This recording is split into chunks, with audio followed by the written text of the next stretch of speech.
நீங்கள் பார்த்துக் கொண்டிருப்பது தமிழ்நாடு முக்கிய செய்திகள்.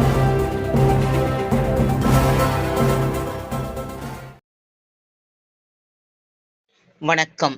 தமிழக வெற்றிக் கழகம் திருவள்ளூர் தெற்கு மாவட்டம் பூந்தமல்லி தொகுதி பூந்தமல்லி கிழக்கு ஒன்றியம் மாவட்ட செயற்குழு உறுப்பினர் காட்டுப்பாக்கம் திரு விஜயன் மற்றும் மாவட்ட வழக்கறிஞர் அணி திரு தியாகராஜன் அவர்களின் ஏற்பாட்டில் சமத்துவ பொங்கல் விழா கழக தலைவர் தளபதி விஜய் மற்றும் கழக பொதுச் செயலாளர் புசி என் ஆனந்த் அவர்களின் வாழ்த்துக்களுடன் நடைபெற்றது. இந்நிகழ்ச்சிக்கு சிறப்பு அழைப்பாளராக திருவள்ளூர் தெற்கு மாவட்ட கழக செயலாளர் டாக்டர் ஆர் பிரகாசம் என்கின்ற குட்டி அவர்கள் கலந்து கொண்டார். மற்றும் பூந்தமல்லி கிழக்கு ஒன்றிய செயலாளர் திரு ஜெகன் மற்றும் மாவட்ட நகர ஒன்றிய சார்பு அணி கழக நிர்வாகிகள் கலந்து கொண்டனர்.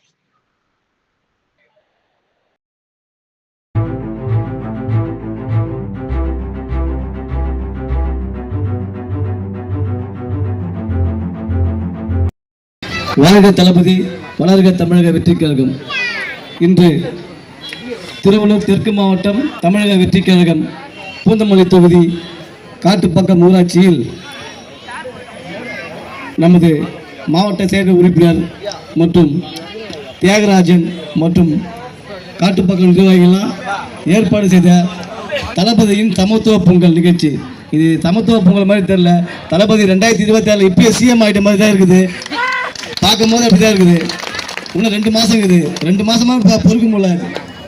அதனால் வருகின்ற சட்டமன்ற தேர்தலில் 2026 தளபதி விஜய் அண்ணா கண்டிப்பாக முதலமைச்சர் ஆகணும். அப்போ தான் தமிழ்நாடு கண்டிப்பாக உருப்படும். இல்லாட்டி நீங்கள் தமிழ்நாடை யாருமே காப்பாற்ற முடியாது. பார்த்தீங்களா, ஒரே ஒரு படம் ரிலீஸ் பண்ண விட மாட்டேன்றாங்க. படத்தை பார்த்தாலே பயம்.